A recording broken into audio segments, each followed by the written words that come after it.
sini.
Assalamualaikum warahmatullahi wabarakatuh.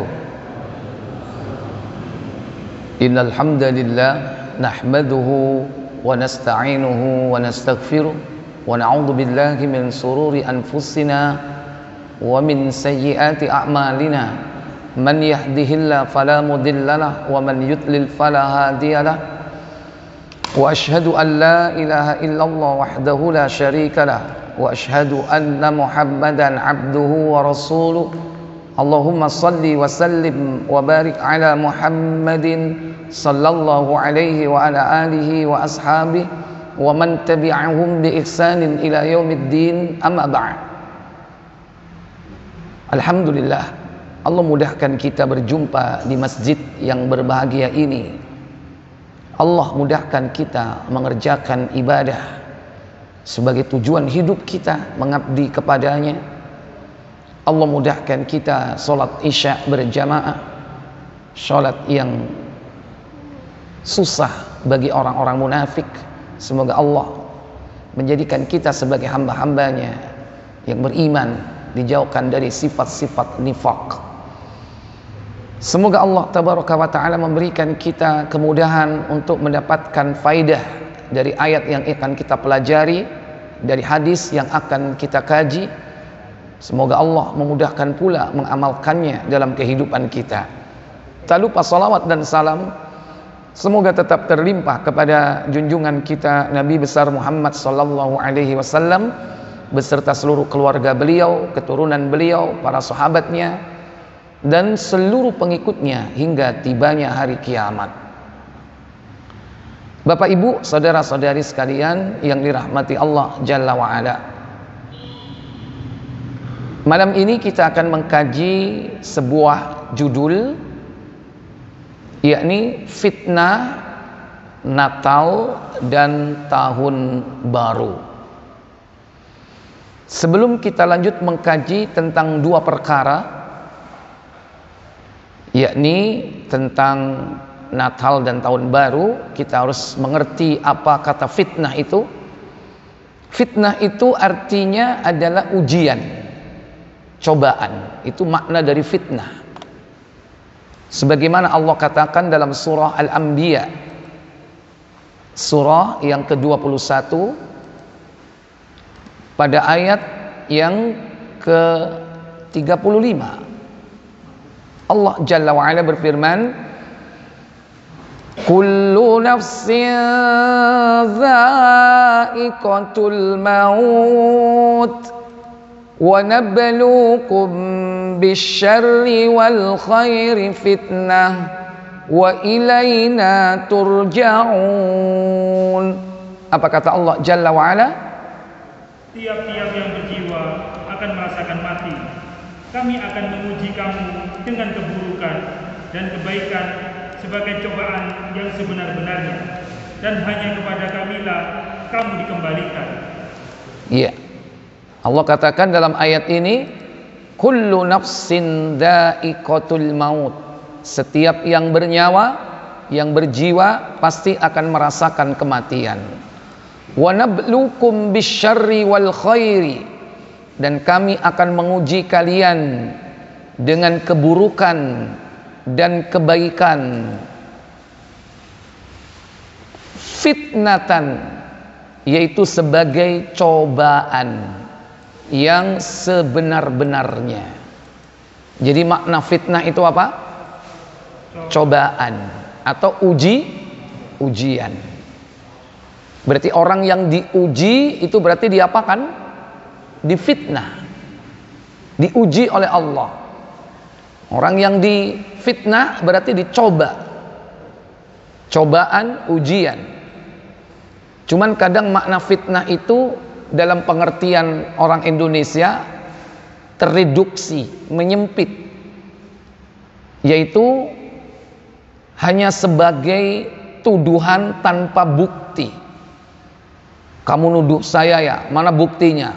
Nggak ada, fitnah itu. Jadi maknanya menyempit. Kalau makna yang sebenarnya kata fitnah itu dari bahasa Arab, maka kembalikan kepada makna asalnya, yaitu ujian atau cobaan.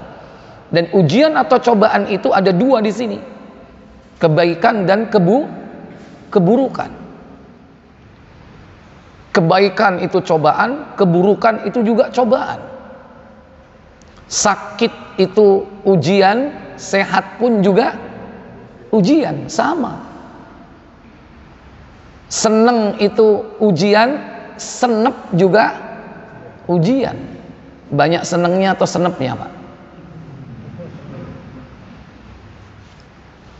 Mana yang banyak? Banyak seneng ya. Cuman kadang orang itu merasa diuji kalau mendapatkan ketidaknyamanan, ketidakenakan, penderitaan, kesengsaraan, baru dia merasa diuji. Tapi kalau dapat kenikmatan, dia tidak merasa diuji. Ada nggak orang bilang, tolong dong doain saya, kenapa aku lagi diuji sama Allah? Loh, emangnya kenapa? Aku baru beli rumah. Ada nggak orang seperti itu? Umumnya kan, tolong dong doain saya supaya aku sabar. Kenapa? Aku diuji oleh Allah. Emangnya kenapa? Istriku minggat. Padahal sama, dapat istri ujian, istri minggat pun ujian, sama. Nggak punya istri ujian, punya istri juga ujian. Tapi enak mana? Diuji punya istri atau tidak punya istri? Kok menengahi? Dua-duanya sama-sama diuji, dicoba, difitnah oleh Allah Jalla wa'ala. Ikhwatal iman, a'izzakumullah. Jadi ini makna fitnah. Nah, kemudian konteks fitnah ini diterapkan kepada dua perkara. Yang pertama yaitu Natal. Yang dimaksud di sini apa itu? Kata Natal itu dari bahasa apa ya? Sehingga ada istilah natality, natalitas, kelahiran. Ada lawannya Natal yaitu mortal. Ada mortality atau mortalitas, yaitu apa? Kematian. Kita ada istilah seperti itu. Berarti bukan dari bahasa Indonesia, juga bukan dari bahasa Arab. Kalau Arab berarti kelahiran, berarti apa? Maulid atau milad mungkin. Nah, di sini kata Natal ini konteksnya yang dimaksud adalah yaitu diklaim sebagai kelahiran seorang yang bernama Yesus. Yang diklaim bahwa kelahirannya itu pada bulan Desember. Yaitu tanggal berapa? 25 Desember. Padahal Yesus atau Isa sama aja ya, sebutannya aja yang beda. Kalau orang Arab menyebutnya Isa, ada yang menyebut Esau, ada yang menyebut Jesus, ada yang menyebut Yesus. Jika yang dimaksud itu adalah seorang lelaki yang lahir tanpa bapak, lahir dari rahim wanita suci yang bernama Maryam, berarti orangnya sama. Cuman kadang sebutannya berbeda dari bahasa masing-masing negeri. Kalau itu yang dimaksud, berarti orangnya yang dimaksud sama. Sementara ada yang mengklaim bahwa dia lahir ketika salju itu turun. Padahal Al-Quran menyebutkan bahwa kelahiran Isa itu pada saat kurma itu matang, kurma itu masak. Dalam surah 19, yaitu surah Maryam. Surah 19 ayatnya kalau tidak salah ayat ke-25. Coba dicek apa benar ayat 25. Wa huzzi ilaiki bijida'in nakhlati tusaqit 'alaiki rutaban janiyya. Apa kata Allah Jalla wa Ala? Dan goyanglah pangkal pohon kurma itu ke arahmu. Niscaya pohon itu akan menggugurkan buah kurma yang masak kepadamu. Iya. Kata Allah Tabaraka wa Ta'ala, wa huzzi, dan goyanglah, bijid'in nakhlah, pangkal pohon kurma itu, tusaqit alaiki, niscaya pohon kurma itu akan menggugurkan rutoban janiyya, yaitu rutop. Apa rutop di situ? Yaitu kurma yang masak di pohon. Itu namanya apa? Rutop, kurma yang masak. Dan tidak ada kurma matang, kurma masak di pohon kecuali pada musim apa? Musim dingin apa musim panas? Musim panas. Oleh karena itu jelas dalam ayat ini bahwa Nabi Isa itu lahir pada musim panas, bukan pada waktu musim dingin. Saya tanya, musim panas itu mulai bulan apa sampai apa? Ya karena memang nggak ngalami langsung ya, bingung soalnya. Kita cuman adanya musim hujan dan kemarau. Kalau musim panas mungkin berakhir sampai bulan apa? Kalau nggak September, Oktober ya. Oktober. Berarti sebelum Desember. Bukan pada saat salju itu turun. Bahkan dalam literatur mereka sendiri, dalam Bible di Lukas ya, saya lupa ayatnya karena tidak saya hafalkan, bahwa Yesus itu lahir kemudian dibuntel atau dibungkus dengan lampin, ditaruh di palungan. Palungan itu tempat makannya domba. Ketika itu di kandang domba tidak ada domba, melainkan di padang rumput di malam hari, di padang gembala di malam hari. Karena tidak mungkin domba itu ada di padang gembala di malam hari kecuali di musim panas. Kalau musim dingin nggak mungkin, mereka kedinginan. Pasti dia akan berada di kandang. Ketika itu kandang-kandang kosong. Itu isyarat. Ikhwatal iman a'izzakumullah. Nah, padahal tegas di dalam Al-Quran. Dan kita lebih percaya kepada Al-Quran. Tapi sungguh pun demikian, subhat itu menyambar-nyambar keimanan dan hati manusia. Sehingga kadang ada yang mengimani, meyakini nggak masalah lahir kapanpun, yang penting bahwa kita dibolehkan mengucapkan selamat kelahiran. Bapak Ibu, saudara-saudari sekalian yang dirahmati Allah Jalla wa'ala, mengucapkan selamat itu berarti membenarkan Membenarkan sesuatu yang batil itu berarti kebatilan. Maka tidak boleh seorang muslim itu mengucapkannya. Dalam hal ini mengucapkan selamat pada hari kelahiran yang pada hakikatnya bukan kelahiran Nabi Isa.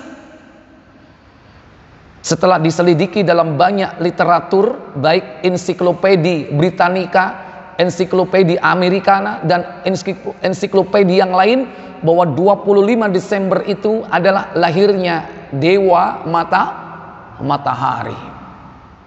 Antum nanti lihat, nanti suatu saat kita akan buka tentang literatur itu, karena waktu mungkin tidak cukup untuk mendiskusikan jadi tentang masalah literatur tersebut, karena mungkin keterbatasan media di sini ya. Baik, ikhwatal iman a'izzakumullah, ini yang pertama.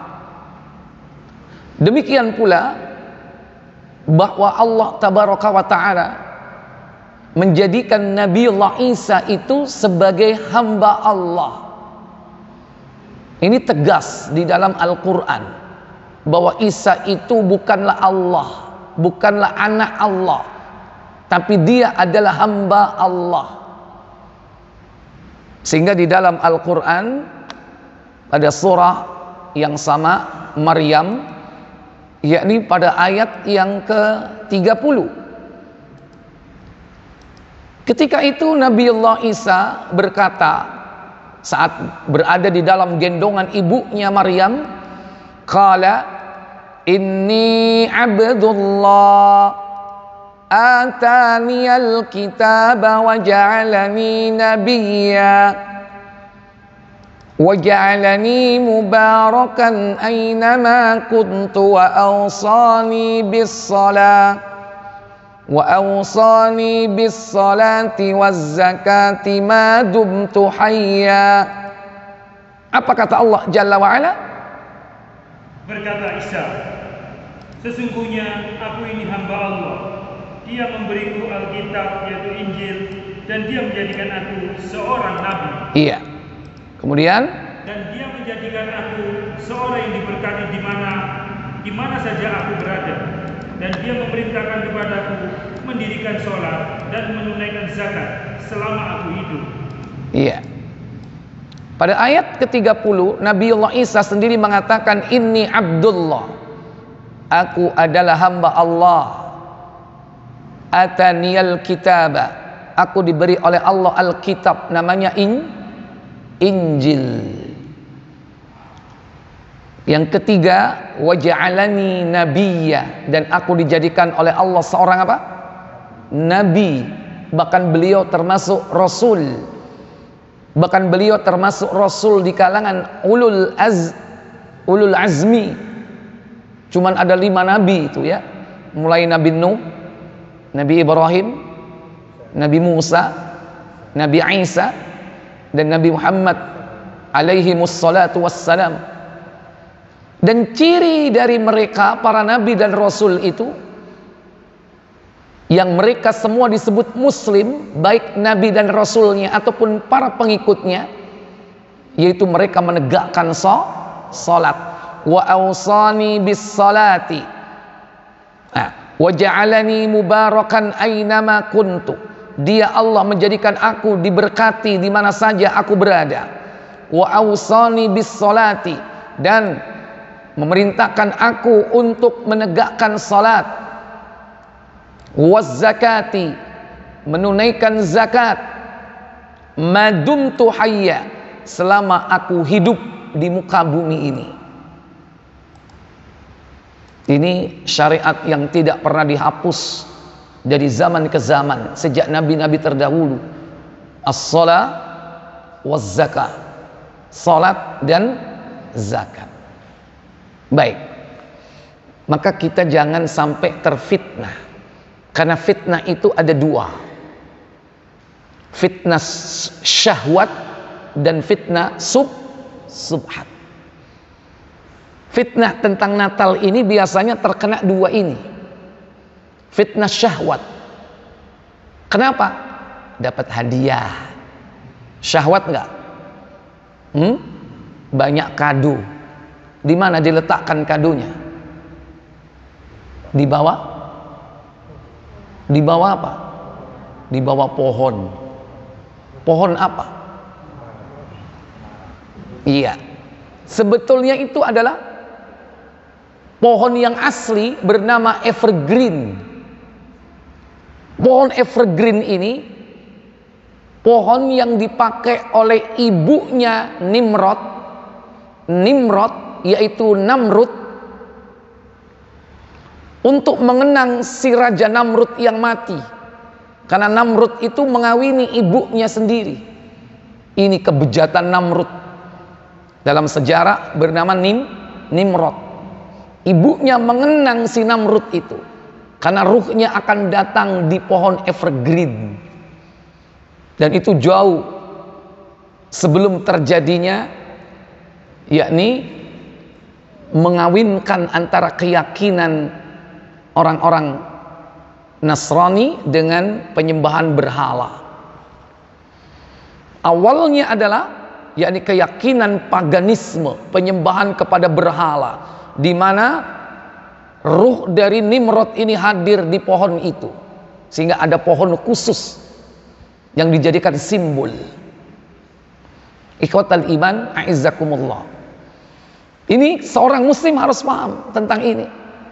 Karena supaya tidak terkena syahwat dan subhat. Syahwatnya apa? Dapat hadiah.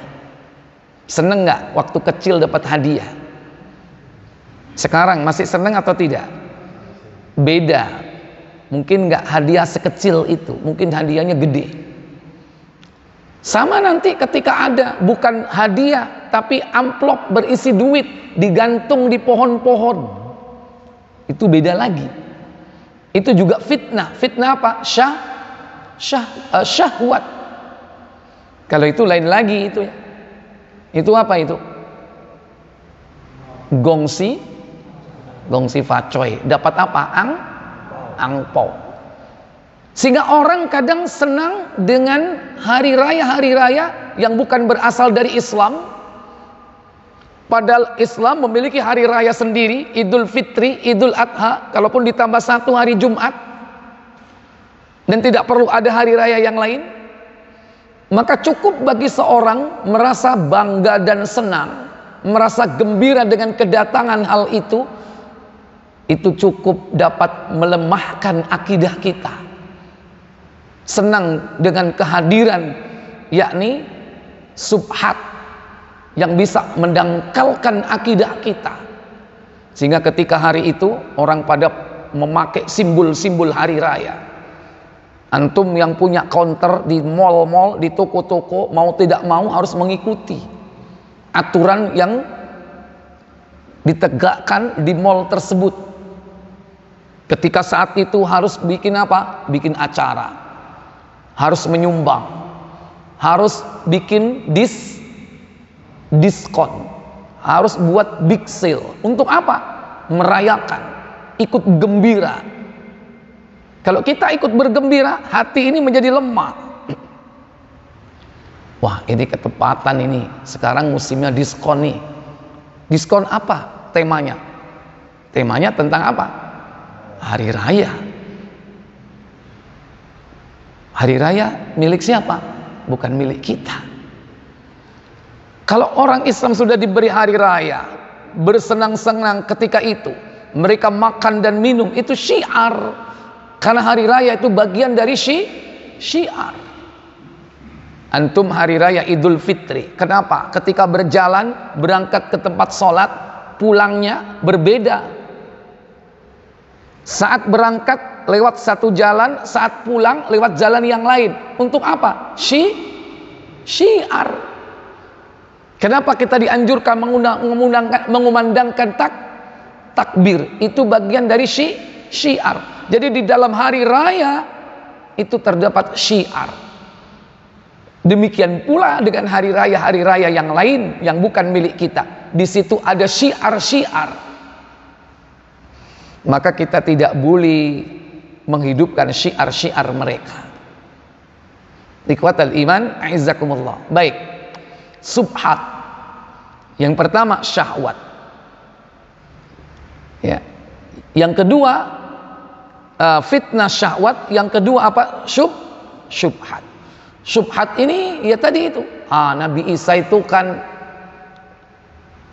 di Al-Qur'an kan banyak disebut, walaupun menyebutnya Isa. Kalau antum percaya kepada Isa berarti harus mengikuti ini subhat. Lihat Nabi Isa itu di dalam Al-Qur'an kan juga disebut dengan kalimatullah, juga disebut dengan ruh. Ruh siapa? Ruh Allah, ruhullah. Nah kadang karena tidak memiliki ilmu, kalimat ruhullah itu dianggap bahwa dia adalah Allah. Padahal maksud dari ruhullah itu adalah ruh ciptaan Allah. Dalam sebuah hadis riwayat Muslim, coba dibuka di KBC di nomor 26.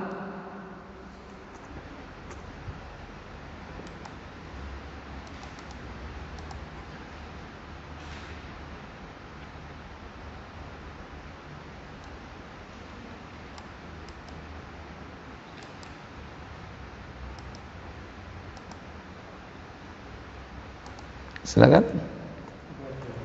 Dari Ubadah bin Samit. Dari Ubadah bin Samit radhiyallahu anhu katanya, Rasulullah SAW bersabda. Apa sabda beliau sallallahu alaihi wasallam? Siapa yang mengucapkan pengakuan atau syahadat, aku mengaku tidak ada ilah selain Allah satu-satunya, tidak ada sekutu baginya, dan bahwa Muhammad Rasulullah dan bahwa Isa hamba Allah. Ya. Di situ disebutkan yang pertama, yakni apa? Wa anna Isa Abdullah, dan bahwasannya Isa adalah apa? Hamba Allah. Satu. Dua, anak wanita hamba sahanya. Anak hambanya, maksudnya anak dari Maryam. Dan Maryam itu tegas disebutkan di situ apa? Hamba. Ibnu amatihi, anak hamba sahaya wanita, yaitu Maryam. Dia adalah hamba Allah. Ini yang kedua. Terus, dan kalimatnya yang ditujukannya kepada Maryam. Wa kalimatuhu alqaha ila Maryam, dan kalimat yang ditujukan oleh Allah kepada Maryam, karena Maryam didatangi malaikat Jibril dan dikabarkan oleh Jibril bahwa Maryam akan punya anak. Jibril datang kepadanya, yakni mengabarkan bahwa Maryam akan punya anak yang disebut ghulaman zakiyah, anak yang suci. Innama ana rasulu rabbik liahabalaki ghulaman zakiyah. Ayat berapa itu? Surah Maryam. Sesungguhnya aku hanyalah utusan Rabbmu, mengabarkan kepadamu bahwa engkau akan punya seorang anak yang suci.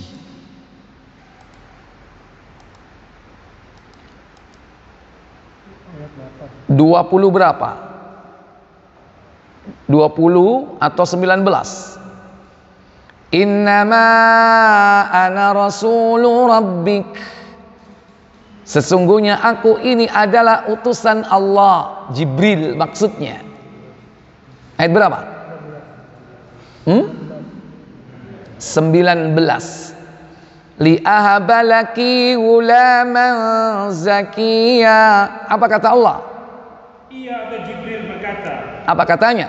Sesungguhnya aku ini hanyalah seorang utusan Rabbmu untuk memberimu seorang anak laki-laki yang suci. Iya. Jibril membawa kabar dari siapa? Allah. Kepada siapa? Maryam. Bahwa Maryam akan punya seorang anak. Anak yang apa di sini? Ghulaman zakiyya. Anak yang bagaimana? Yang suci. Bukan hasil dari apa? Dari zina yang dituduhkan oleh orang Yahudi. Ghulaman zakiyya. Jadi wa kalimatuhu alqaha ila Maryam, dan kalimat Allah yang ditujukan kepada Maryam. Kemudian yang keempat, kembali ke Muslim. Iya. Dan ruh daripadanya. Wa ruhu minhu, dan ruh daripadanya. Maksudnya yaitu ruh ciptaan Allah, bukan ruh Allah itu sendiri. Kadang orang memiliki pemahaman yang salah kaprah bahwa waruhu minhu dianggap bahwa Isa itu adalah Allah. Ruh Allah dianggap dia adalah titisan dari Allah. Ini subhat. Makanya hati-hati. Jangan sampai kita terpengaruh dengan subhat-subhat yang ditebarkan oleh orang-orang jahil, dan ini biasa dipakai oleh mereka, yaitu orang-orang yang ingin mendangkalkan akidah kaum muslimin, berbicara tanpa dasar ilmu. Ironinya, saudara-saudara kita kaum muslimin juga ikut andil menyebarkan subhat ini. Kemudian wa annal jannata haq wan naru haq. Apa kata Allah? Dan bahwasanya surga, dan bahwa surga dan neraka itu sebenarnya ada. Allah akan memasukkannya ke surga melalui salah satu pintu dari 8 pintu yang dikehendaki. Dan neraka itu juga benar, ya. Di situ diartikan benar, ya, bukan ada, tidak sekedar hak. Hak itu adalah benar.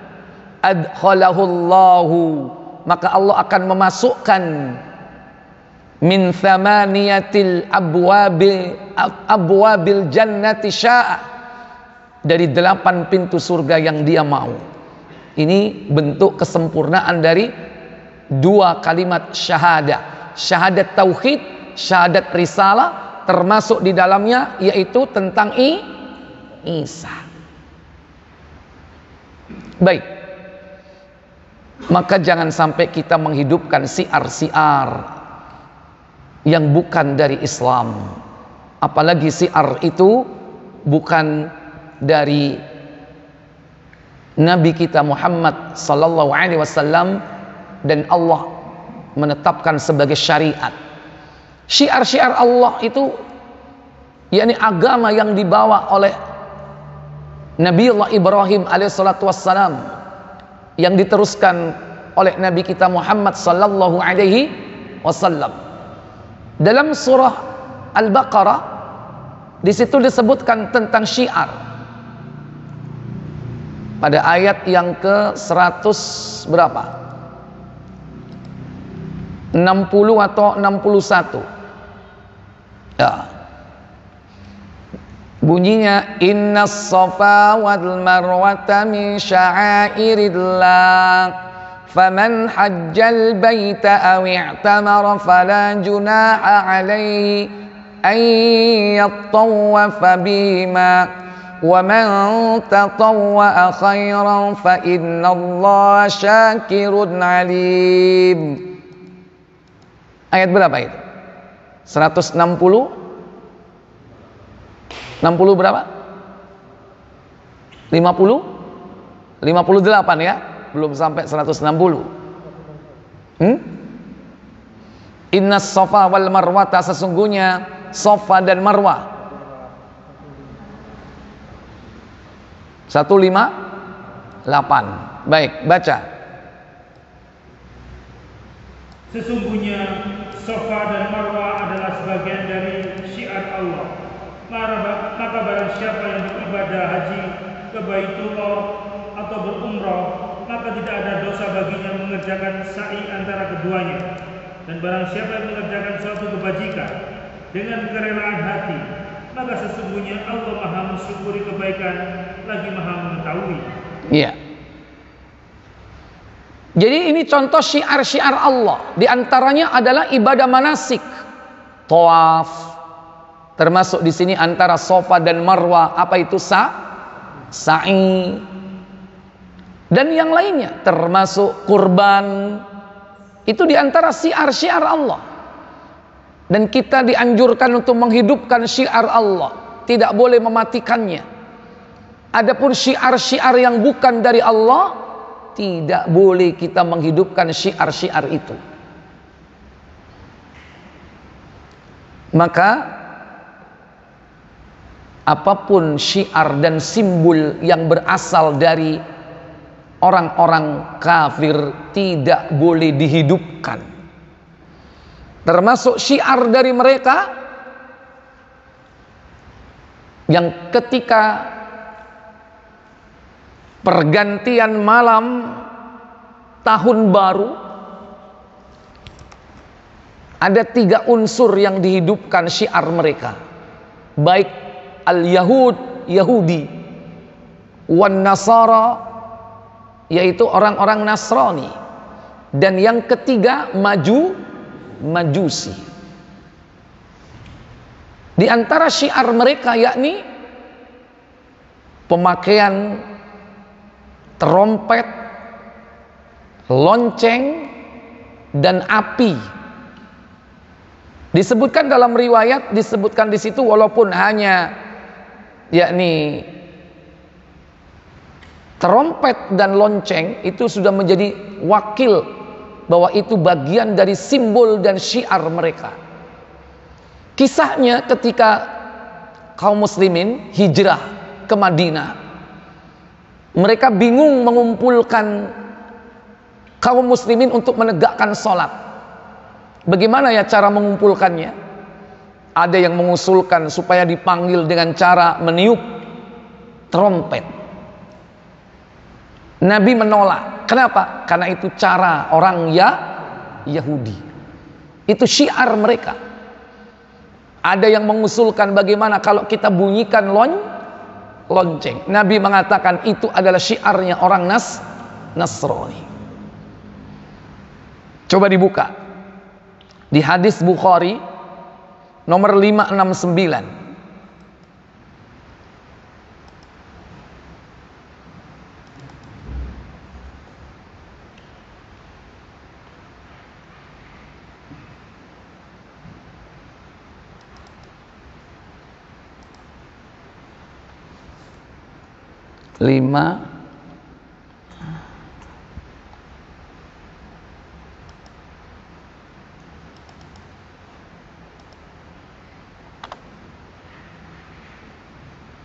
Iya. Silakan. Ibnu Juraij berkata, telah mengabarkan kepadaku Nafi bahwa Ibnu Umar berkata, ketika kaum muslimin tiba di Madinah, mereka berkumpul untuk sholat waktunya dan tidak ada panggilan untuk pelaksanaan sholat. Suatu hari mereka memperbincangkan masalah tersebut. Di antara mereka ada yang mengusulkan lonceng seperti loncengnya kaum Nasrani. Iya. Kemudian apa katanya? Dan sebagian lain mengusulkan untuk meniup trompet sebagaimana kaum Yahudi. Maka Umar pun berkata, mengapa tidak kalian suruh seseorang untuk mengumandangkan panggilan sholat? Rasulullah SAW kemudian bersabda, wahai Bilal, bangkit dan serukanlah panggilan sholat. Iya. Di antara mereka ada yang mengusulkan untuk apa? Menggerakkan atau membunyikan lonceng seperti loncengnya orang-orang Nasrani. Ada yang mengusulkan supaya apa? Mereka meniup trompet sebagaimana trompet yang ditiup oleh orang-orang Yahudi. Inilah adalah syiar. Syiar siapa? Syiar kufar, syiar orang-orang kafir. Maka hati-hati dengan dua alat ini. Ini termasuk bagian dari syiar mereka. Yang satu bernama apa? Jarosh atau Nakus. An-Nakusin Nasara, yaitu loncengnya orang Nasara, atau Al-Jarosh, sama. Itu juga disebut sebagai lonceng.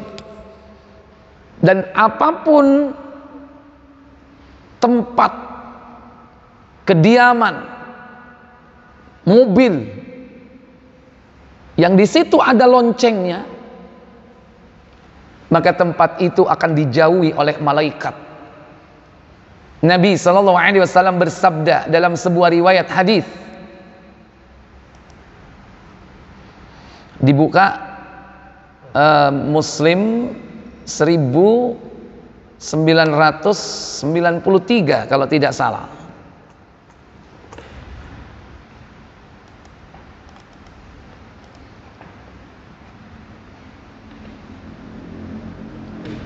Ah, 94 ya, 94.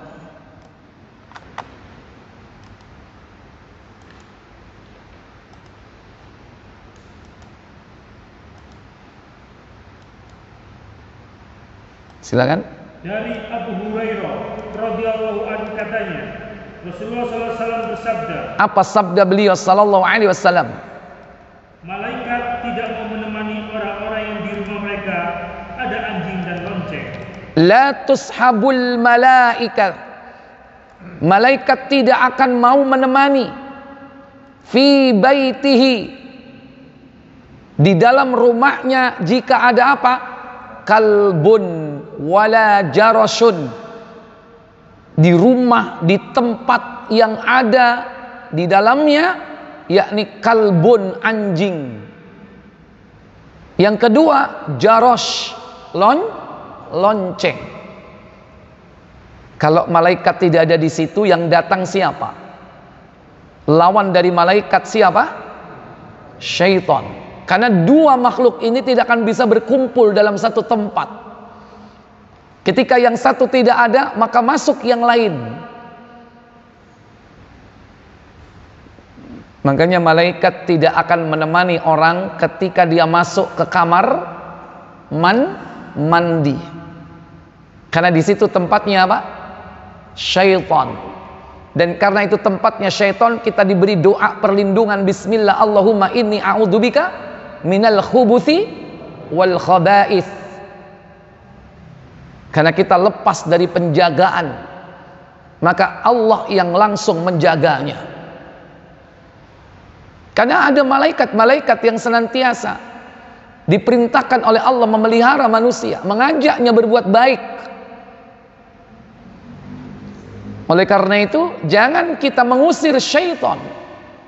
Mengusir malaikat. Karena kita butuh kehadiran malaikat itu. Di antaranya apa? Jangan sampai kita menghadirkan lonceng dan yang sejenisnya. Demikian pula anjing. Dalam riwayat yang lain, siapa yang memelihara anjing, maka pahala amalnya akan berkurang setiap hari 1 kirot. 1 kirot itu pahala segede gunung Uhud. Maka jangan di rumah kita ada anjing. Kalaupun dibolehkan memelihara anjing, cuma 3 anjing yang dibolehkan. Pertama, anjing buruan untuk berburu, dan itu tempatnya bukan di rumah. Yang kedua, anjing untuk menjaga tanaman, dan anjing untuk menjaga hewan ternak. Punya kambing, yang jaga kambingnya siapa? Aizakumullah. Jadi lonceng. Dalam riwayat lain, lonceng itu merupakan seruling syaitan. Coba dibuka Ibnu Majah. Kita panggil di sini lonceng.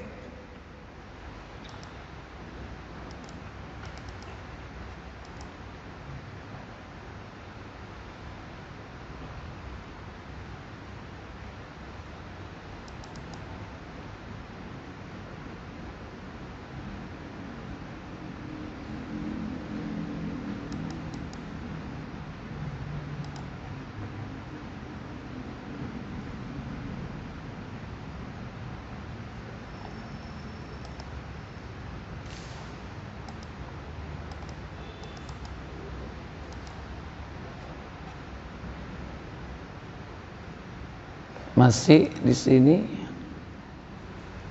One.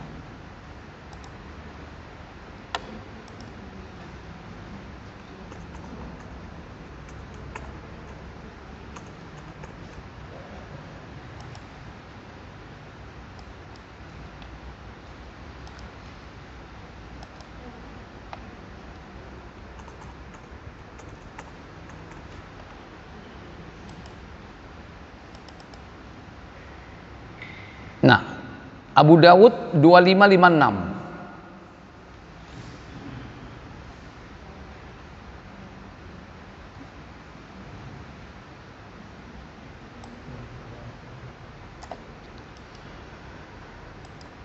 Mulai dari 2554 boleh dibaca semua. Silakan. Dari Ummu Habibah, dari Nabi SAW ia berkata, Apa katanya? malaikat tidak ingin bersama rombongan yang ada loncengnya. Iya. Malaikat tidak akan bersama dengan rombongan yang ada apanya? Loncengnya. Kalau tadi di dalam rumah, ini rifqatan. Rifqatan itu rombongan. La tashabul malaikatu rifqatan fiha jaros. Rombongan bisa jadi mobil, itu bisa rombongan nggak? Atau mungkin hewan yang merupakan tunggangan kendaraan. Kalau enggak kuda, apalagi? Unta atau apa? Sapi. Yang mana yang sering ada loncengnya? Gimana bunyinya? Oh. Rombongan seperti itu tidak akan didatangi atau ditemani oleh malaikat. Dan ternyata umumnya rombongan-rombongan seperti itu miliknya orang apa? Halo? Sapi yang ada keluntungnya itu? Muslim. Biasanya di mana itu? Yang dikasih keluntungan itu? Itu kan kita bisa jumpai di tempat-tempat yang beragama apa? Hindu. Tapi kadang orang Islam niru-niru. Atau kadang dia punya mobil, kalau enggak kendaraan yang hidup, mobilnya ditaruh apa di situ? Semacam bunyi-bunyian digantung seperti lonceng, karena lonceng itu tidak harus berbentuk seperti buah pir yang tengahnya ada yang bergerak sehingga berbunyi. Tapi bisa jadi berbentuk tabung kecil-kecil yang panjang disusun tidak beraturan sehingga ketika kena angin berbunyi. Atau mungkin bahkan digabung dengan alat penghitung waktu. Apa? Jam. Ada nggak jam-jam yang ada loncengnya? Dung, dung. Lonceng atau bukan itu? Lonceng. Dan itu adopsi dari suara apa? Gereja. Karena apa? Produk-produk seperti itu biasanya dibuat di negeri Eropa. Tempatnya orang-orang Nasara. Yang ironi kadang masjid itu punya jam lonceng seperti itu.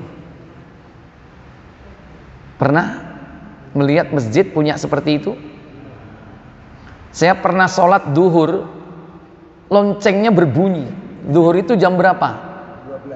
12. Berarti 12 kali. Saya sholat gak khusyuk.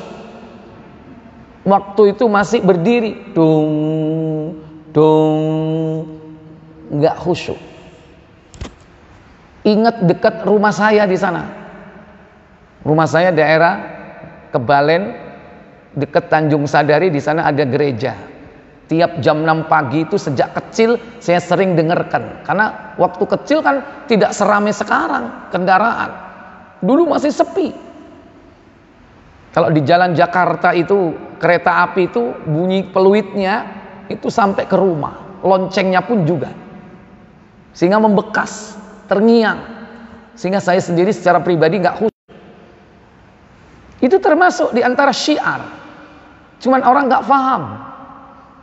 Baik, ini lonceng. Kemudian yang lain 2555. Dari Abu Hurairah ia berkata, Rasulullah SAW bersabda, malaikat tidak ingin bersama rombongan yang ada anjing atau loncengnya. Iya. Kemudian bawahnya dari Abu Hurairah ia berkata, Rasulullah pernah bersabda mengenai lonceng. Lonceng itu termasuk seruling syaitan. Iya. Nabi SAW bersabda, fil jarasi mizmarus syaitan. Lonceng itu termasuk apa? Seruling syaitan.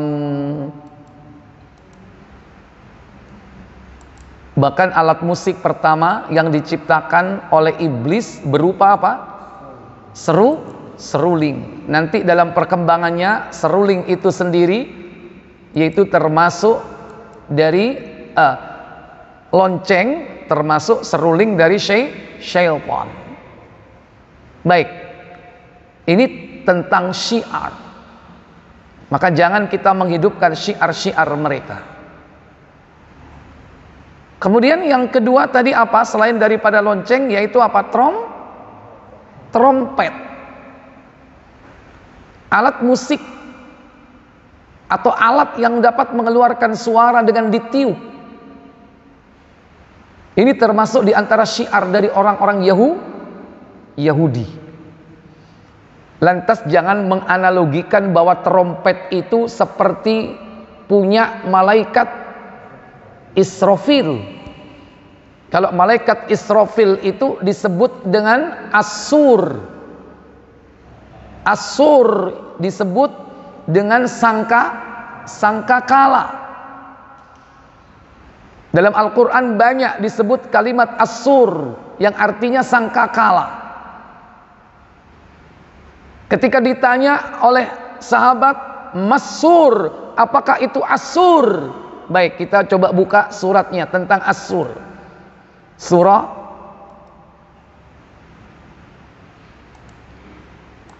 Az-Zumar kalau tidak salah, yaitu surah 39 pada ayat yang ke-68. Allah Jalla wa Ala berfirman, Yawma yunfakhu fis suri fasa'iqa man fis samawati wa man fil ardi illa ma syaa Allah thumma nufikha fi ukhra fa idza hum qiyamun yanzurun. Apa kata Allah? Dan tiuplah sangkakala, maka matilah siapa yang di langit dan di bumi, kecuali siapa yang dikehendaki Allah.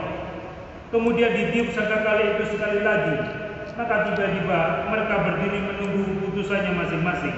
Iya. Wa nufikha fis-sur, maka ditiuplah Asur. Apa Asur di sini disebut, diartikan apa? Sangkakala. Sebetulnya kalimat atau kata sangkakala ini sendiri bukan berasal dari bahasa apa ini? Bukan dari bahasa Arab ini. Bisa jadi sangkakala ini juga dari bahasa Sanskerta. Ya kita kembali aja kepada kata-kata yang disampaikan Nabi tentang Asur. Ketika ditanya Masur, apakah Asur itu? Coba dibuka tentang Asur, yaitu dalam Sahih At-Tirmidzi.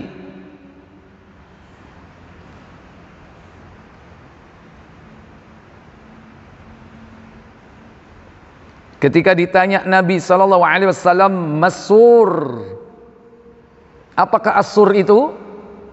Nabi SAW yaitu menyebutkan qarnun, tanduk, yunfakhu fih, tanduk yang ditiup. Buka Tirmidzi, yaitu pada nomor 3200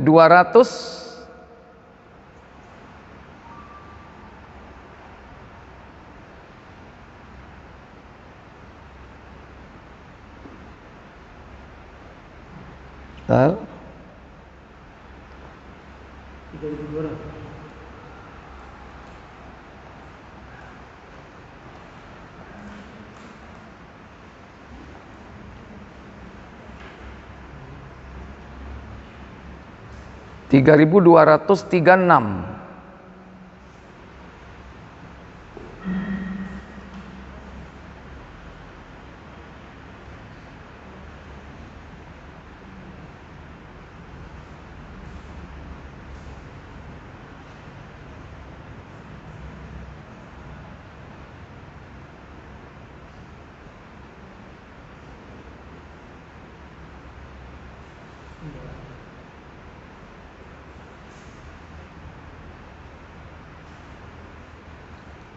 Afwan, keliru.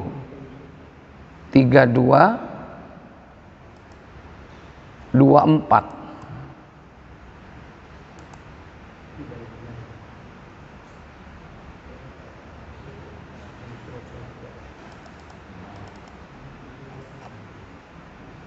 Tiga ribu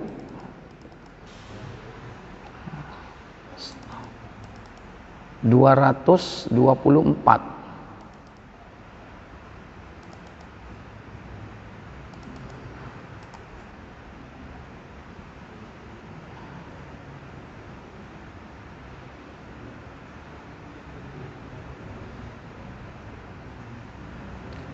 Bukan ya? Afwan, keliru. 3244 Az-Zumar. Ya, insya Allah benar 44. Tentang apakah itu sangkakala atau asur, dalam bahasa Arabnya asur. Silakan. Dari Abdullah bin Amr radhiyallahu anhuma, ia berkata, seorang Arab Badui bertanya, wahai Rasulullah, apakah sur itu? Beliau menjawab, tanduk yang ditiup. Ya, di sini disebutkan yaitu kornun yunfakhu fih, tanduk yang ditiup. Disebutkan asur menurut Rasulullah SAW yaitu tanduk. Kornun, kita tidak tahu tanduknya apa, binatang apa, segede apa, kita tidak tahu. Karena malaikat yang disuruh meniup itu disebut dengan ashabul korni, pemegang tanduk atau pemilik tanduk. Beda dengan Dzulqarnain. Kalau Dzulqarnain itu yang bertanduk dua. Dzulqarnain berarti dua tanduk ada di kepalanya. Tapi kalau Israfil disebut ashabul qarni, berarti tanduknya cuma satu. Dan malaikat ini udah siap meniupnya. Yaitu di dalam surah tadi Az-Zumar sudah ya, yakni pada hadis 3243 sebelumnya, Tirmidzi 3243.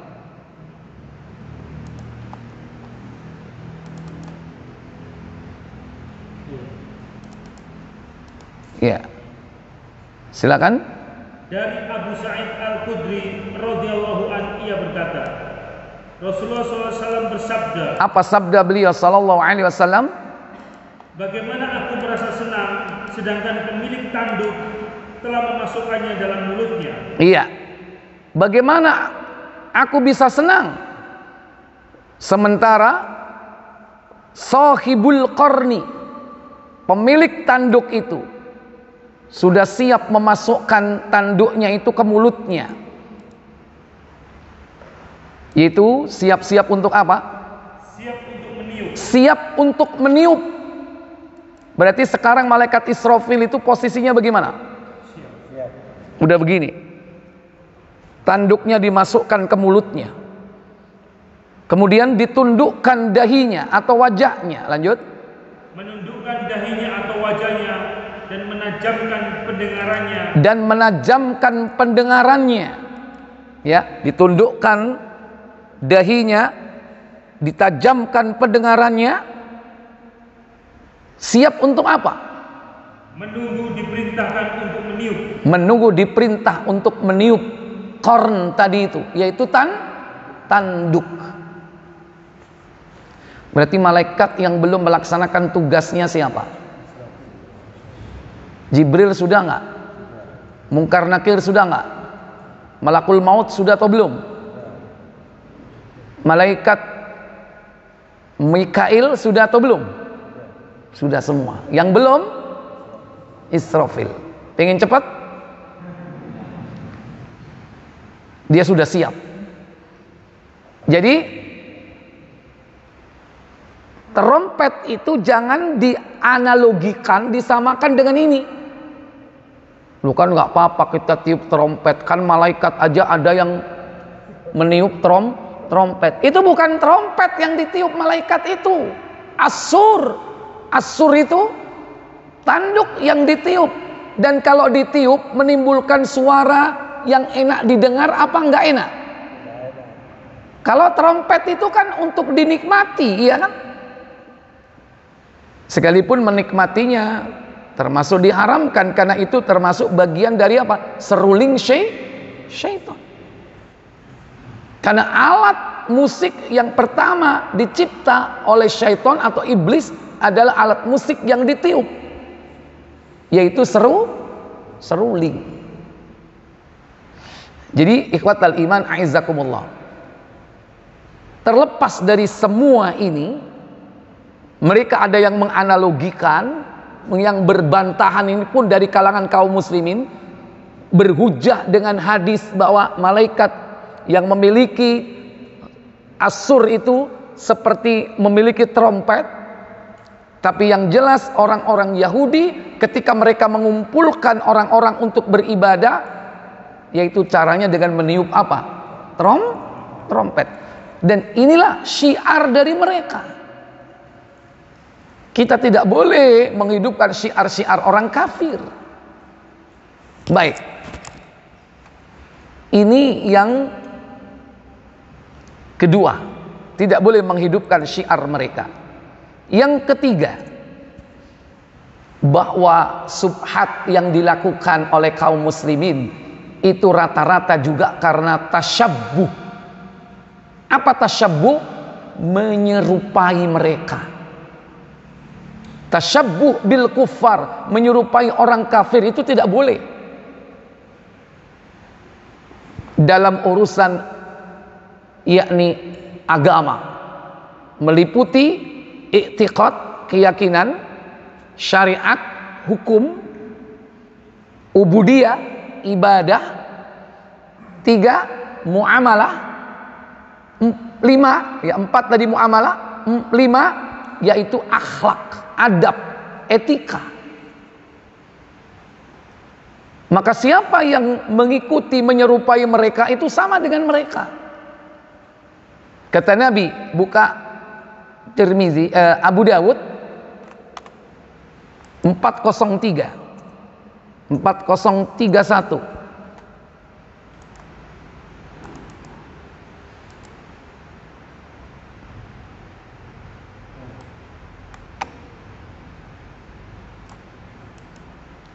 Silakan. Dari Ibnu Umar, dia berkata, Rasulullah SAW bersabda. Apa sabda beliau sallallahu alaihi wasallam? Orang yang meniru suatu kaum, maka dia termasuk bagian dari mereka. Iya, man tasyabbaha biqaumin fahuwa minhum. Orang yang meniru suatu kaum, maka dia termasuk bagian dari kaum itu. Maka jangan kita niru-niru, ikut-ikutan, anut grup yuk. Norok bunte. Orang ngalor ikut ngalor, orang ngidul ikut ngidul. Itu namanya tasyabbuh, meniru. Dan ini meliputi dalam perkara i'tiqad, keyakinan. Contoh, meniru dengan keyakinan orang-orang kafir bahwa Allah tabaraka wa ta'ala itu bisa menyatu dengan makhluknya, bahwa tidaklah benda-benda yang ada di muka kita, di hadapan kita, melainkan di situ ada Allah. Berarti dianggap Allah itu menyatu dengan apa? Makhluk. Sehingga dengan keyakinan ini banyak yang mengatakan bahwa Allah itu di mana? Di mana-mana. Di masjid, di rumah, di kantor, di pasar, bahkan di tempat-tempat maksiat. Berarti semua ada dalam diri manusia, dalam diri hewan-hewan, tumbuh-tumbuhan, semua pokoknya, bahwa Allah itu hakikatnya ada pada setiap makhluk yang kita hadapi. Ini adalah termasuk tasyabbuh dari aspek i'tiqad, yaitu keyakinan. Sehingga akidah mereka menganggap bahwa Allah itu satu dalam tiga dalam satu. Ini termasuk tasyabbuh. Demikian pula dalam urusan syariat, tidak boleh meniru mereka, orang-orang Yahudi. Orang-orang Yahudi suka merubah ayat-ayat Allah. Taurat hukumnya dirubah dengan hasil karya mereka, tulisan manusia. Contoh, hukuman zina dirubah, yang mestinya dirajam dirubah dengan cara apa? Mencat hitam pelaku zina dan mengaraknya keliling kota, tapi nggak sampai dirajam. Baca Sahih Muslim 1670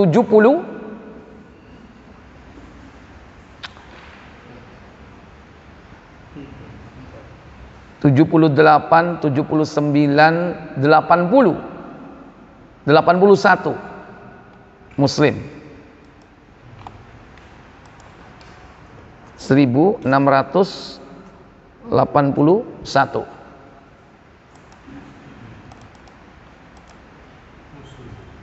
Iya.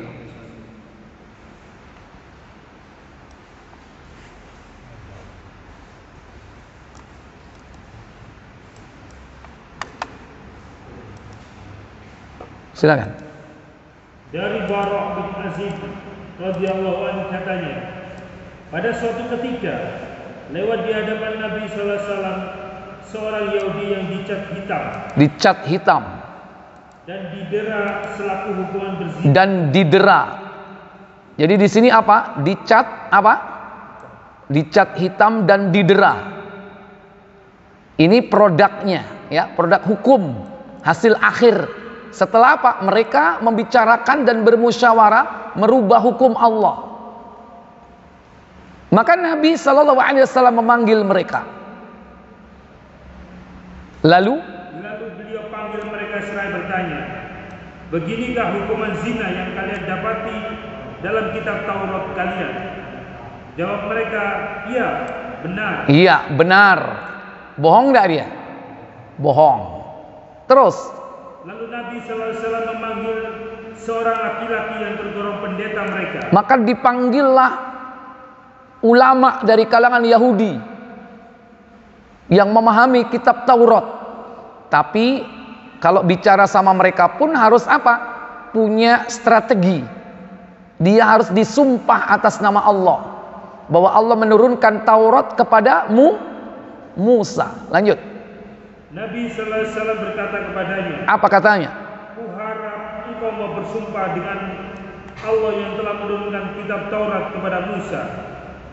Betulkah begini caranya hukuman zina yang kamu dapati dalam kitab Taurat? Betulkah inilah hukuman zina yang kau dapati dalam kitab Tauratmu?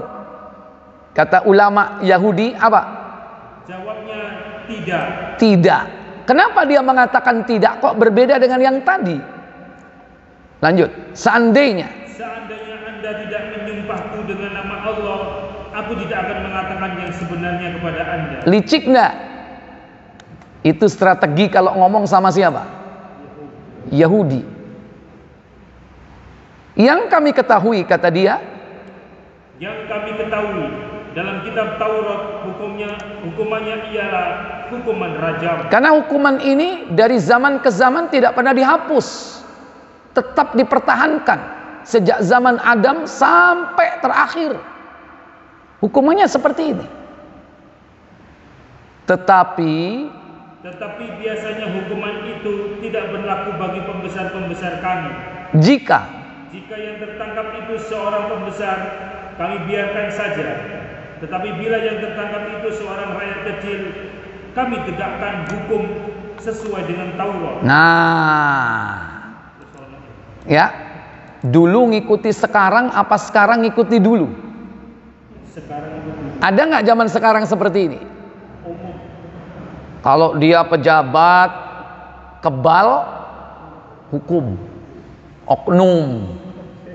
Bahasanya apa? Oknum. Kalau dia aparat kebal hukum oknum istilahnya, ya kan? Nah itu. Ya, kalau oknumnya banyak, apa itu oknum? Berarti dulu sama sekarang beda atau sama? Hah? Sekarang ngikut dulu atau dulu ngikut sekarang? Ini tasyabbuh, menyerupai dalam perkara apa? Syariat. Terus akhirnya kami bermusyawarah membicarakan hukum yang dapat kami tegakkan bagi pembesar dan rakyat biasa. Iya. Akhirnya kami bermusyawarah. Saya tanya, yang dimusyawarahkan ini hukum siapa? Loh, yang dimusyawarahkan untuk dirubah ini hukum siapa? Hukum Allah dimusyawarahkan untuk dirubah, the amandemen. Ya kan? Supaya apa? Bisa mengakomodir kepentingan yang di atas dan kepentingan yang di bawah. Gimana nih cari solusi supaya hukum ini bisa diterapkan kepada para pembesar dan rakyat kecil. Jadi diakomodasi. Maka kami putuskan, kata mereka, ini produk akhirnya. Lanjut. Kami putuskan menghitamkan tubuh dan mendera pelaku zina sebagai ganti hukuman rajam. Lumayan nggak? Lumayan nggak? Kalau rajam mati nggak? Kalau hukuman ini mati apa nggak? Ini contoh. Jangan sampai tasyabbuh mengikuti orang kafir, diantaranya Yahudi, dalam perkara hukum, merubah hukum Allah. Mungkin nggak Al-Quran itu dirubah hukumnya? Waris, perempuan dapat 1, laki dapat berapa? 2. Kata dia, wis sing enak apa? Keripik gedang godo telo, titi edang podo kroso. Sehingga apa? Dibagi roto. Saya tanya, ada nggak yang bagi seperti itu? Itu merubah hukum Allah nggak? Tasyabbuh atau tidak? Tasyabbuh dalam perkara syariat.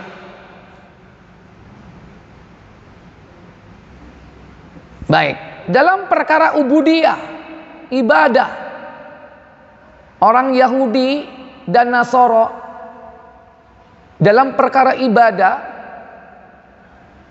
yaitu menjadikan kuburan para nabi mereka sebagai masjid, sebagai tempat apa? Ibadah. Ada nggak kuburan-kuburan yang dianggap keramat sebagai kuburan wali dijadikan tempat ibadah? Ada nggak? Kok banyak kon koru. Roto kondi sampean ngomong akeh. Toro iki tahu. Dijadikan kuburan itu sebagai tempat ibadah. Mereka sholat di situ. Padahal boleh nggak sholat menghadap kuburan? Buka Muslim nomor 918.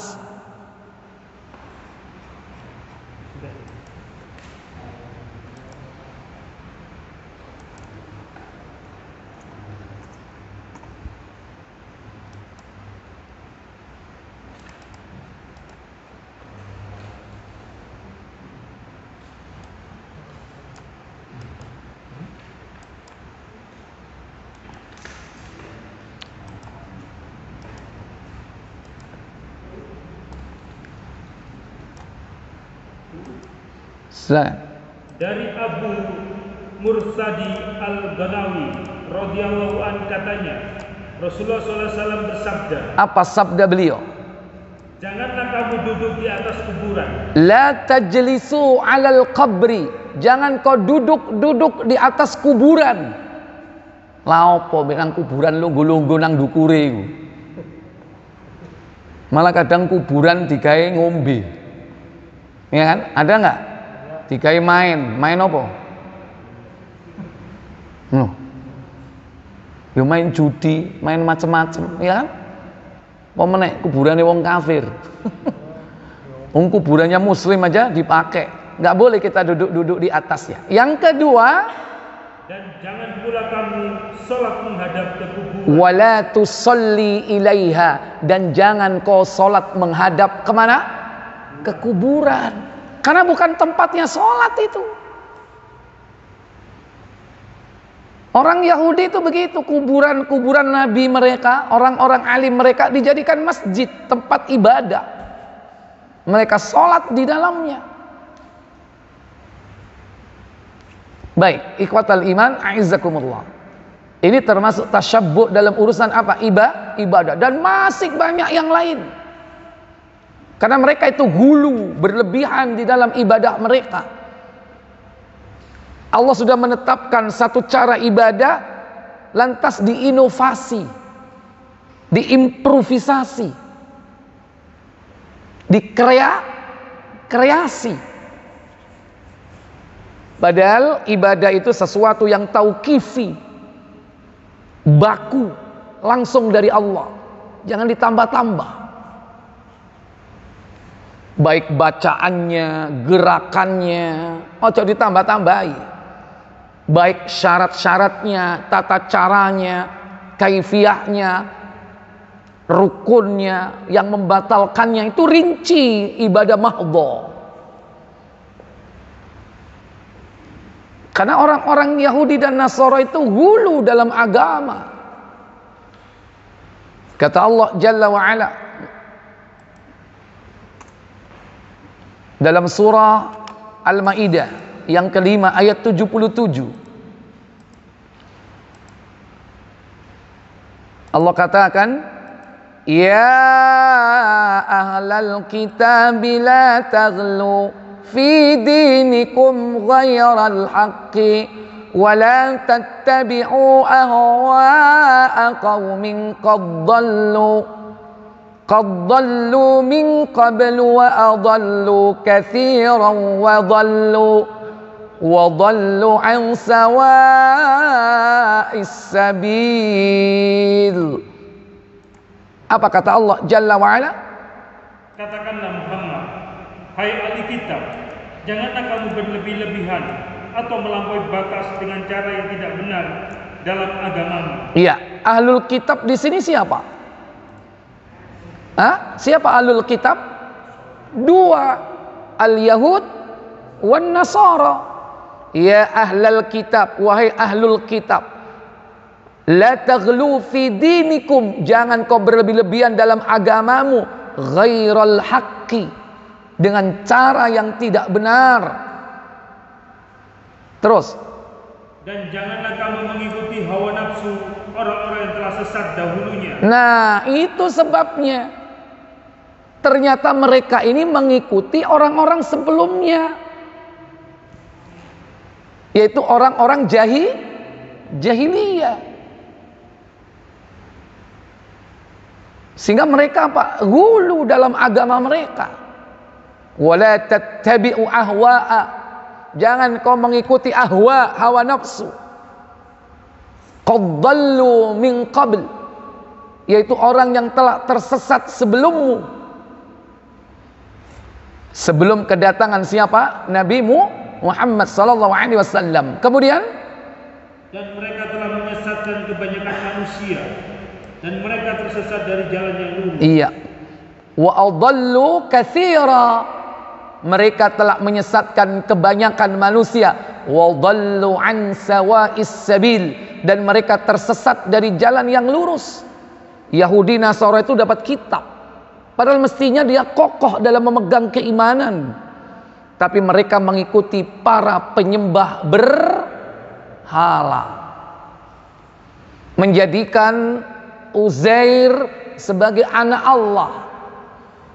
Setelah Yahudi menjadikan Uzair sebagai anak Allah, selanjutnya diikuti oleh Nasara, menjadikan siapa sebagai anak Allah? Isa. Mereka mengikuti siapa? Mengikuti orang-orang sebelumnya. Baca At-Taubah surat 9, yaitu pada ayat yang ke-30.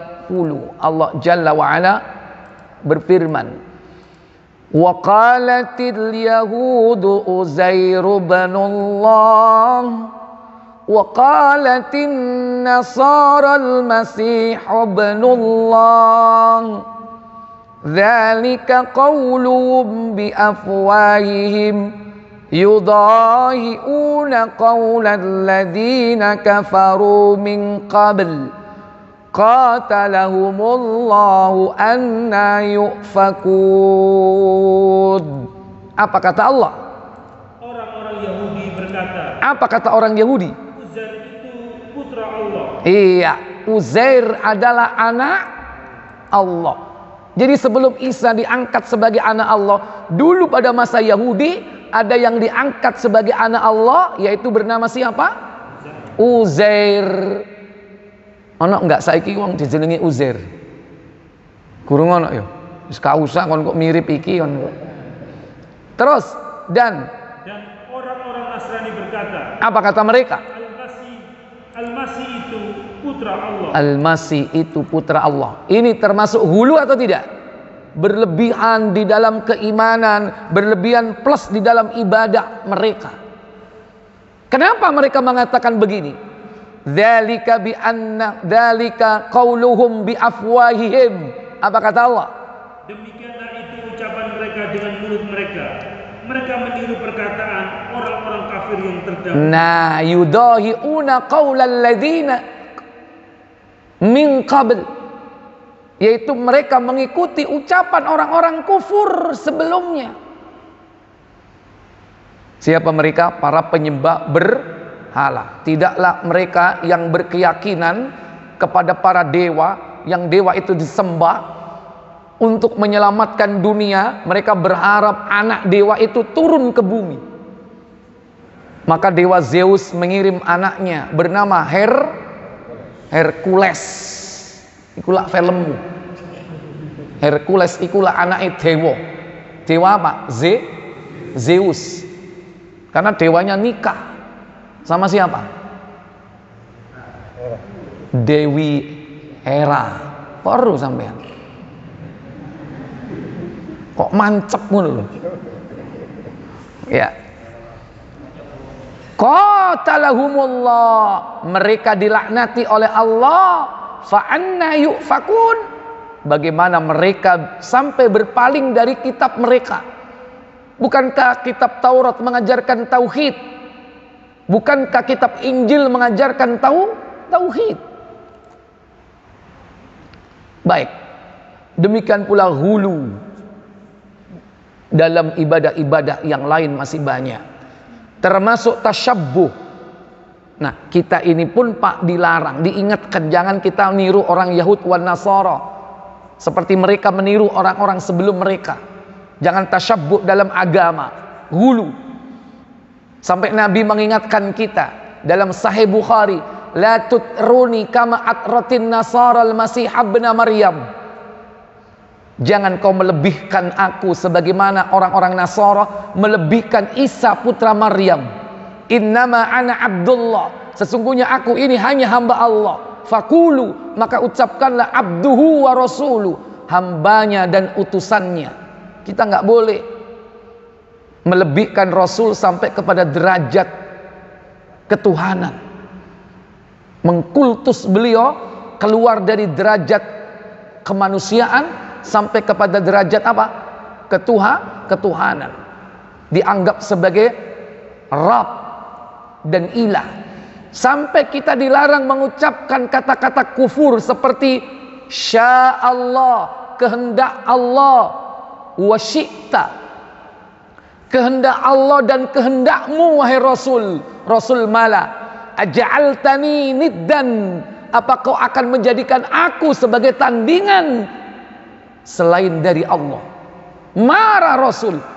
Fakul, maka ucapkanlah sya Allah wahda, ucapkanlah kehendak Allah saja. Dia boleh sya Allah wa syi'ta, kehendak Allah dan kehendakmu, nggak boleh. Itu kalimat kekufuran, walaupun ulama menganggap itu kufur kecil, tapi itu tetap sebagai dosa besar yang harus ditobati. Dan yang terakhir, Bapak Ibu, saudara-saudari sekalian, iku wis jam 09.00 lewat ae. Mangkane wis riyep-riyep. Fitnah tahun baru itu diantaranya yakni tabdzir, pemborosan. Karena banyak dari harta-harta kita ini kita pakai untuk kesia-siaan, hanya karena untuk menyenangkan hati, melakukan sebuah aktivitas yang tidak mendatangkan manfaat untuk kehidupan akhirat kita. Bukan hanya harta, tapi juga waktu kita sia-siakan. Pertama, harta. Kata Allah Jalla wa Ala dalam surah Al-Isra, surah 17, yaitu pada ayat yang insyaallah ayat 26 dan juga 27. Allah tabaraka wa taala berfirman, wa anti dzal qurba haqqahu wal miskina wa ibnas sabili wa la tubadzir tabdzira innal mubadzirina kanu ikhwanasy syayatin wa kana asy-syaitanu li rabbihi kafura. Apa kata Allah Jalla wa Ala? Al-Isra 17, 26, 27. Silakan. Berikanlah kepada keluarga-keluarga yang dekat akan haknya, kepada orang miskin dan orang yang dalam perjalanan, dan janganlah kamu menghambur-hamburkan hartamu secara boros. Wala tubadzir tabdzira. Jangan kalian menghambur-hamburkan hartamu secara apa? Secara boros. Kenapa? Sesungguhnya pemboros-pemboros itu adalah saudara-saudara syaitan. Innal mubadzirina kanu ikhwanasy syayatin. Sesungguhnya para pemboros-pemboros itu adalah temannya siapa? Syaitan. Dan syaitan itu adalah sangat ingkar kepada rohnya. Tiga itu ku apa? Duit diobong. Regone piro? Larang ta murah? Ya ono sing murah, ono sing larang. Sak murah-murahe piro? Halo. 5.000. Mosok? Iku kulaan iku bae. Kok murah banget 5.000? Iku lak mercon bantingan iku. Ini yang kan? Ada nggak? Oh itu yang gitu itu mahal nggak itu? Kalau yang mahal itu kan yang percikannya rata itu ya, bisa bagus kayak bunga ya kan? Nek sing murah itu serongder apa? Serengdor itu serengdor tapi kau ono kenine mek suarane tok. Tetap saja itu termasuk menghambur-hamburkan harta. Daripada seperti itu dibakar duitnya, tukokno sego digawe ngei pengajian, manfaat enggak? Manfaat. Manfaat kenapa? Karena yang makan itu orang-orang apa? Orang-orang bertakwa, orang-orang beriman. Kata Nabi, la tusahib illa mu'min. Jangan kau berteman kecuali dengan orang mukmin. Wala ya'kul ta'amak illa taqi.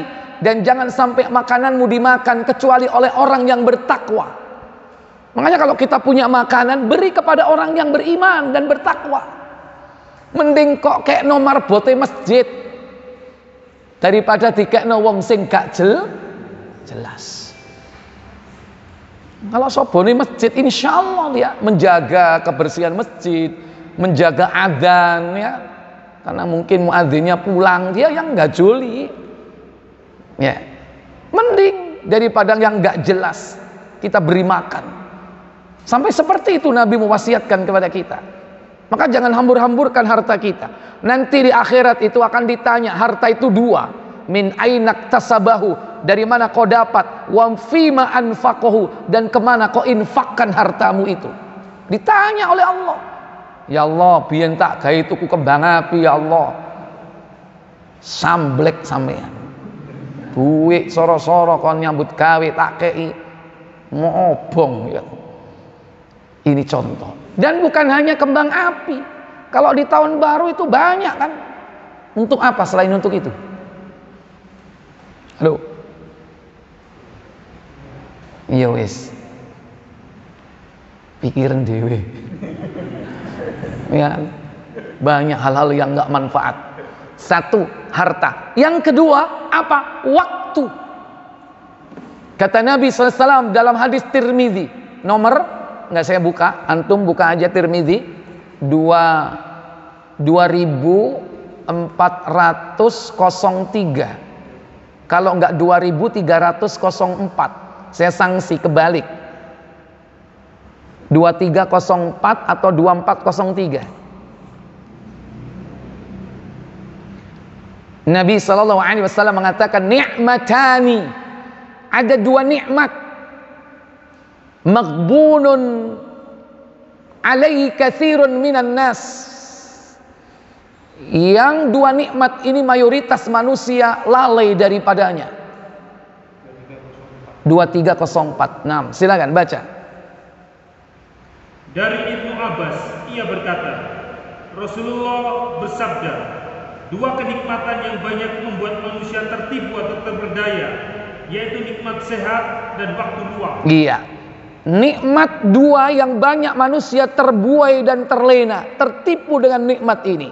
Nabi mengatakan as-sihhatu, yaitu nikmat sehat, wal faragh, dan waktu luang. Ketika malam tahun baru, banyak orang membuang waktunya enggak? Untuk apa? Sesuatu yang tidak manfaat. Ustadz, saya tahun baru baca Quran. Terus maca Quran tahun baru la opo ngono. Kok ngenteni tahun baru gitu. Bendino maca gak usah ngenteni tahun baru. Yo timbangane ustadz nang dalan. Jangan dibandingkan itu. Ya. Jangankan di jalan yang tidak jelas, kita menyalahi sunnatullah itu juga menyia-nyiakan waktu. Sunnatullahnya malam itu apa? Kata Allah dalam surah An-Naba, ya, waja'alna al-laila libasa waja'alna an-nahara ma'asya. An-Naba 78 ayat berapa? Coba ayat 9. Mulai dari waja'alna naumakum subata. Dan dia Allah menjadikan tidurmu sebagai apa? Tidurmu ayat berapa di situ? 9. Silakan baca. Dan kami jadikan tidurmu untuk istirahat. Untuk istirahat. Waktunya tidur. Jangan ramekan waktu-waktu yang gak jelas. Kecuali antum diperintah untuk berjaga, seperti berjaga untuk mendapatkan Lailatul Qadar. Nabi mengatakan, fa ahya lailahu, hidupkan malam itu, berjaga-jagalah menyongsong Lailatul Qadri. Itu perintah melean. Terus tahun baru melei golek opo? Iku bukan Lailatul Qadar, Lailatul Modyar. Makanya delon akeh jadi korban malam tahun baru nggih. Sing glosor, sing jelungup, ya kan? Sing tubrukan, sing tukaran, sing rebutan wedoan, macam. Ya kan? Tahun baru. Ini Allah jadikan malam itu sebagai apa? Sarana istirahat. Lanjut. Waja'alna al-laila libasa. 10. Dan kami jadikan malam sebagai pakaian. Sebagai pakaian malam hari itu, menyelimuti. Dengan cara apa? Istirahat. Diselimuti siang itu dengan malam. Sepi.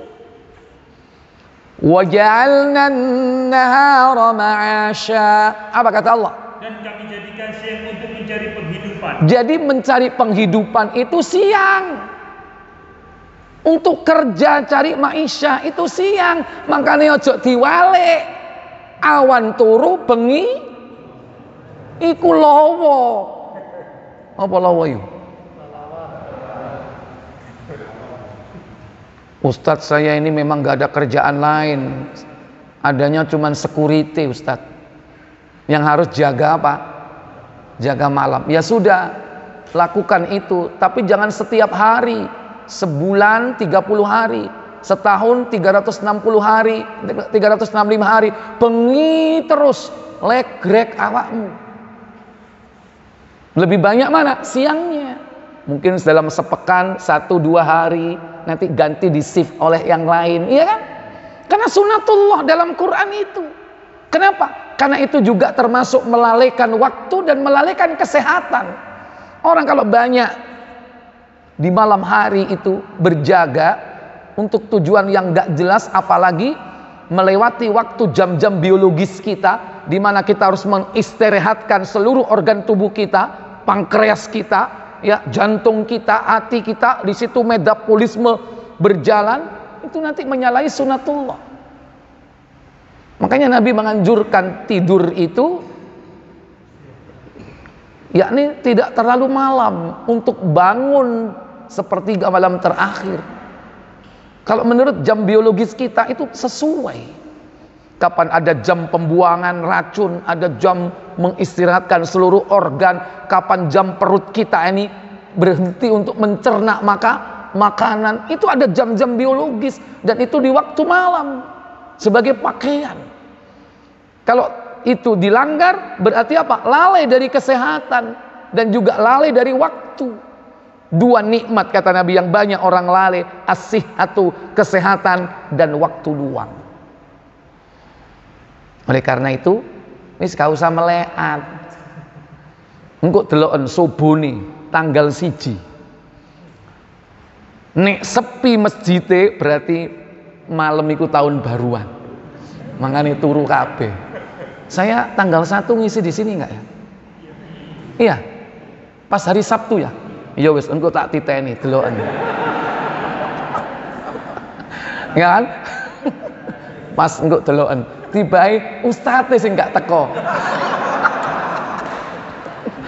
Baik, saya pikir cukup sampai di sini. Silakan kalau ada pertanyaan. Nih.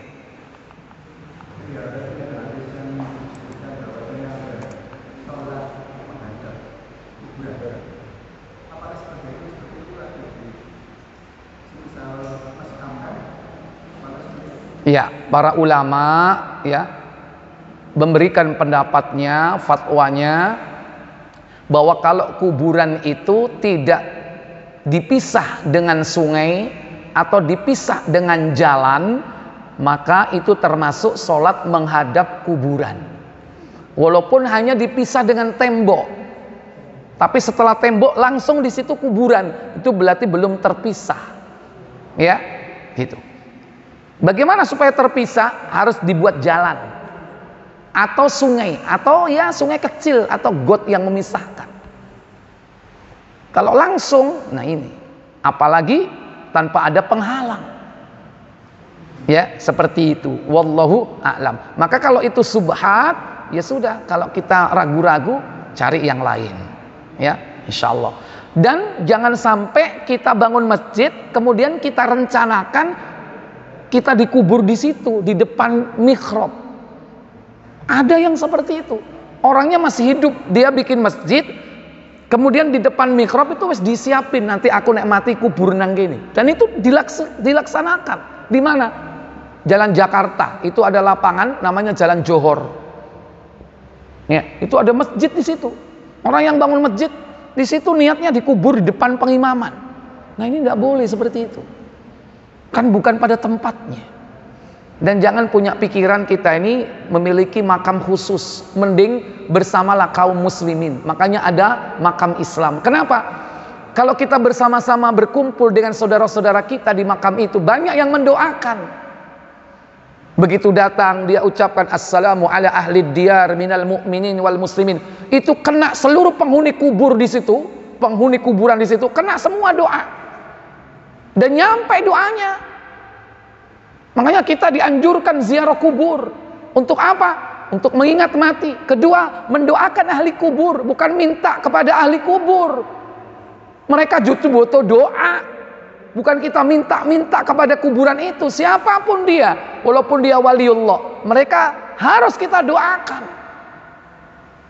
Dan rahasianya, orang yang mendoakan orang lain, malaikat yang hadir itu mendoakan dengan doa yang sama kepada kita.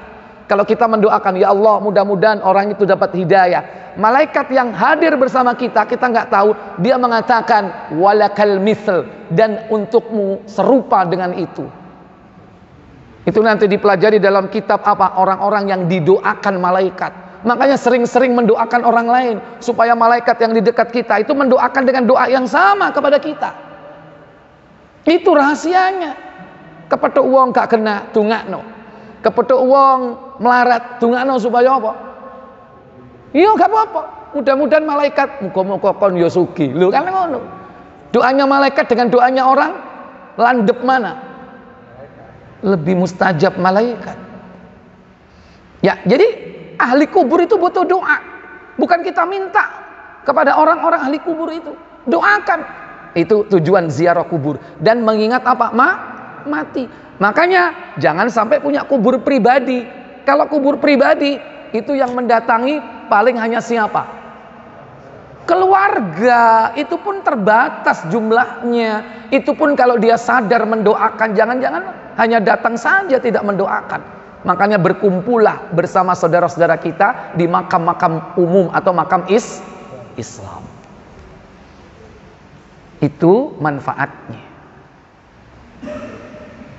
Baik, yang lain.